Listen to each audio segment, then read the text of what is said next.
Atos capítulo 16. E chegou a Derbe e Listra, e eis que ali um certo discípulo, por nome Timóteo, filho de uma judia que era crente, mas de pai grego, do qual dava um bom testemunho os irmãos que estavam em Listra e em Icônio. Paulo quis que este fosse com ele, e tomando-o, o circuncidou, por causa dos judeus que estavam naqueles lugares, porque todos sabiam que seu pai era grego. E quando iam passando pelas cidades, lhe entregavam para serem observados os decretos que haviam sido estabelecidos pelos apóstolos e anciãos em Jerusalém. De sorte que as igrejas eram confirmadas na fé, e cada dia cresciam em número. E passando pela Frígia e pela província da Galácia, foram impedidos pelo Espírito Santo de anunciar a palavra na Ásia. E quando chegaram a Mísia, intentavam ir para a Bitínia, mas o Espírito não lhe permitiu. E tendo passado por Mísia, desceram a Trode, e Paulo teve de noite uma visão, em que se apresentou um homem da Macedônia e lhe rogou, dizendo: passa a Macedônia e ajuda-nos. E logo depois dessa visão, procuramos partir para a Macedônia, concluindo que o Senhor nos chamava para lhes anunciar o Evangelho. E navegando de Trode, fomos correndo em caminho direito para Samotrácia, e no dia seguinte para Neápolis, e dali para Filipos, que é a primeira cidade desta parte da Macedônia e é uma colônia. E estivemos alguns dias nessa cidade.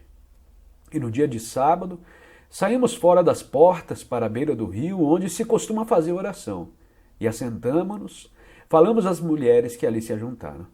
E uma certa mulher chamada Lídia, vendedora de púrpura da cidade de Tiatira, que servira a Deus, nos ouvia, e o Senhor lhe abriu o coração para que estivesse atenta ao que Paulo dizia. E depois que foi batizada, ela e a sua casa nos rogou, dizendo: se haveis julgado que eu seja fiel ao Senhor, entrai na minha casa e ali ficai. E nos constrangeu a isso. E aconteceu que, indo-nos à oração, nos saiu ao encontro uma jovem, que tinha espírito de adivinhação, a qual, adivinhando, dava grande lucro aos seus senhores. Esta, seguindo a Paulo e a nós, clamava, dizendo: estes homens que anunciam o caminho da salvação são servos do Deus Altíssimo. E isto fez ela por muitos dias. Mas Paulo, perturbado, voltou-se e disse ao Espírito: em nome de Jesus Cristo, te mando que saias dela. E na mesma hora saiu. E vendo seus senhores que a esperança do seu lucro estava perdida, prenderam Paulo e Silas e os levaram à praça à presença dos magistrados. E apresentando-os aos magistrados, disseram: esses homens, sendo judeus, perturbaram a nossa cidade, e nos expõem costumes que não é lícito receber nem praticar, visto que somos romanos. E a multidão se levantou unida contra eles, e os magistrados, rasgando-lhes as vestes, mandaram açoitá-los com varas. E, havendo-lhes dado muitos açoites, os lançaram na prisão, mandando ao carcereiro que os guardasse com segurança. O qual, tendo recebido tal ordem, os lançou no cárcere interior e lhes segurou os pés no tronco. E perto da meia-noite, Paulo e Silas oravam e cantavam hinos a Deus, e outros presos os escutavam. E de repente sobreveio um tão grande terremoto, que os alicerces do cárcere se moveram, e logo se abriram todas as portas, e foram soltas as prisões de todos. E acordando o carcereiro, e vendo abertas as portas da prisão, tirou a espada e quis matar-se, cuidando que os presos já tinham fugido.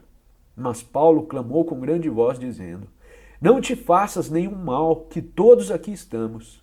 E pedindo luz, saltou dentro e todo trêmulo, e prostou entre Paulo e Silas. E tirando-os para fora, disse: senhores, que é necessário que eu faça para me salvar?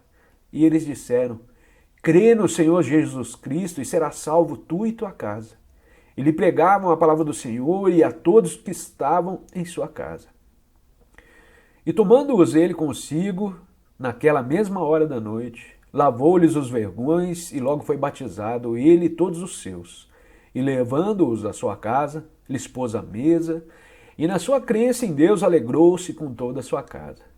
E sendo já dia, os magistrados mandaram quadrilheiros, dizendo: soltai aqueles homens. E o carcereiro anunciou a Paulo estas palavras, dizendo: os magistrados mandaram que vos soltasse agora, pois saí em paz. Mas Paulo replicou: Açoitaram-nos publicamente e, sem sermos condenados, sendo homens romanos, nos lançaram na prisão. E agora encobertamente nos lançam fora? Não será assim. Mas venham eles mesmos e tirem-nos para fora. E os quadrilheiros foram dizer aos magistrados essas palavras, e eles temeram, ouvindo que eram romanos. E vindo-lhes dirigiram súplicas, e tirando-os para fora, lhes pediram que saísse da cidade. E saindo da prisão, entraram na casa de Lídia e, vendo os irmãos, os confrontaram e depois partiram.